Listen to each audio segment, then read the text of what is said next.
How does the weight and drop system of dragons work in CraftersMC?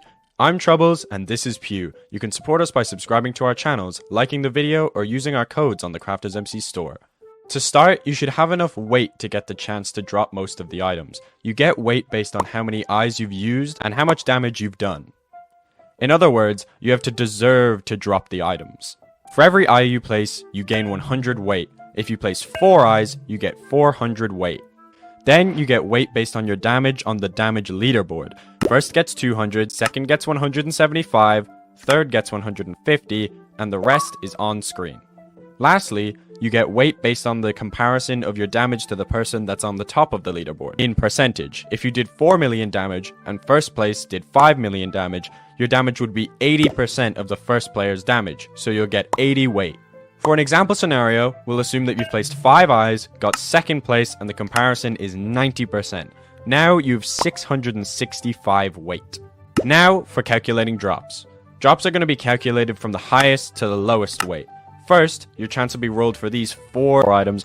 Drop chances of these first 4 items are dependent on your placed eyes. You'll simply not be able to drop them if you haven't placed any eyes.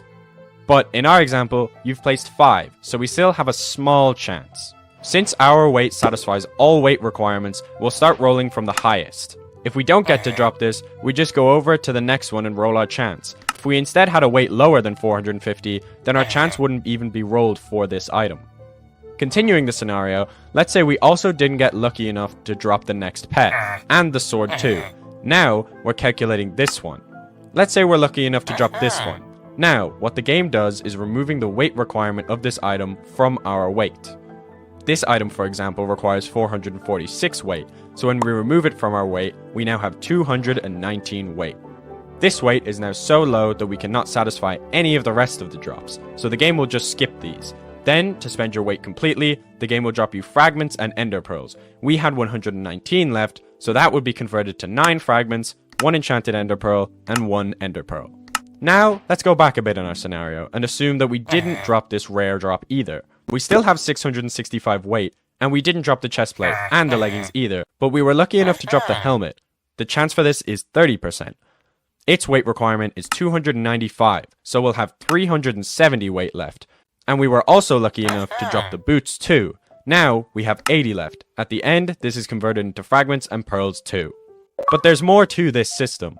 These items are unique items, and only one player in the lobby can drop it. If more than one player are lucky enough to drop a unique item, the game will choose one of the players randomly. So a player might be lucky enough to drop the item, but not lucky enough to get chosen in this random selection. They'll simply not drop it. This is done for all drops, except fragments and pearls. Additionally, like the rest of the game, all drop chances here are also affected by magic find. Drop chances of pets are also affected by pet luck as well. Some dragons may also have a different drop table. Right now, this is only a case for 2 of the dragons. Young Dragon is the only dragon that has a chance to drop the dragon scale, and its weight and chance are equal to a helmet drop. Superior dragons are the only dragons that cannot drop the aspect of the dragon sword. Instead, it has a dragon horn at the same weight, with 30% chance to drop. The Endstone Protector works a lot like this system, but it's different how you gain weight here. First, you gain a weight for the amount of zealots you've slayed, but this is limited to 100. For example, if you've slayed 67 zealots, you'll get 67 weight. If you've slayed 100, you'll get 100 weight. If you've slayed 800, you'll still get 100 weight. The limit is 100. Then you get a weight based on your place on the damage leaderboard. First gets 200, second gets 175, third gets 150. And the rest is on screen. Lastly, you get a weight based on the comparison of your damage to the first place player's damage. In percentage, but in half.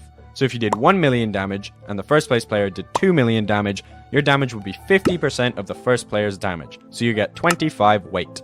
For an example scenario, assume you've slayed 1,200 zealots in a lobby, got second place, and the comparison is 80%. You'd have 315 weight. The Endstone Protector currently only has 3 drops, and their chances are rolled in this order, in weight order.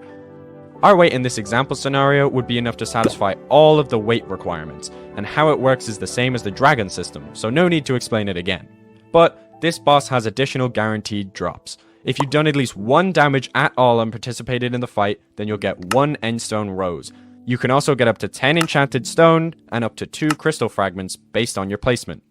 Again, only one player in a lobby can drop one of those drops. There cannot be more than one player in a lobby that drops the same item, and all drop chances are affected by magic find and pet luck. And that's the end of the video. Thank you all so much for watching. Like and subscribe to both of our channels, and use both of our codes, Troubles2Go and Peaw, on the CraftersMC store.